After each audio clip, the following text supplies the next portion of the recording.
Cyril Ferraud et une candidate nommée Morgane.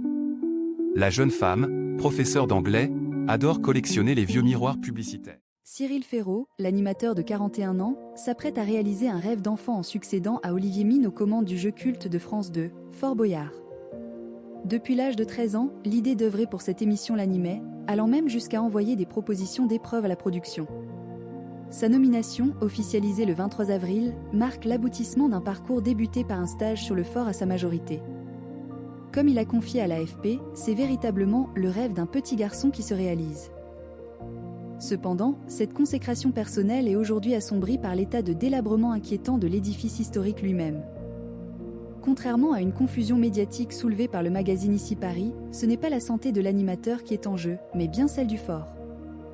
Le monument, achevé en 1857 et majestueusement posé entre l'île d'Aix et l'île d'Oléron, est gravement fragilisé par les assauts incessants de l'océan Atlantique. Des fissurations majeures ont été signalées, résultant d'une érosion maritime qui attaque les fondations de cette structure napoléonienne, jadis imprenable. Mathieu Barbier, directeur adjoint du conseil départemental, avait déjà tiré la sonnette d'alarme dans Le Parisien sur la précarité de l'édifice. Face à cette menace d'effondrement, un chantier titanesque a été lancé. Évalué à 44 millions d'euros, ces travaux de rénovation visent à consolider les bases du fort et à reconstruire des protections efficaces contre la houle dévastatrice. Prévu pour durer jusqu'en 2028, il représente une course contre la montre, une opération de la dernière chance pour assurer la survie même de ce monument historique, symbole emblématique du patrimoine français. Ironiquement, cette situation fait écho aux angoisses personnelles de Cyril Ferraud. Depuis le décès de son père en 2019, l'animateur a avoué dans Closer être devenu hypocondriaque. Il confiait alors multiplier les examens médicaux au moindre signe d'alerte, vivant dans l'attente anxieuse d'un terrible diagnostic pour sa propre santé.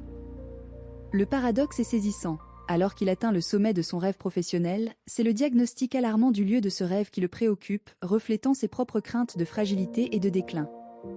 Malgré ses contraintes techniques majeures et la lente agonie apparente du fort, la production maintient ses objectifs. La diffusion de la nouvelle saison est prévue dès le 4 juillet prochain. Néanmoins, la question de la sécurité des enregistrements reste posée alors que le monument entame une période critique, que seule cette rénovation spectaculaire pourrait stopper de son inexorable déclin. Le public découvrira donc un Cyril Ferraud rayonnant à la barre, mais aussi un Fort Boyard en pleine bataille pour sa survie.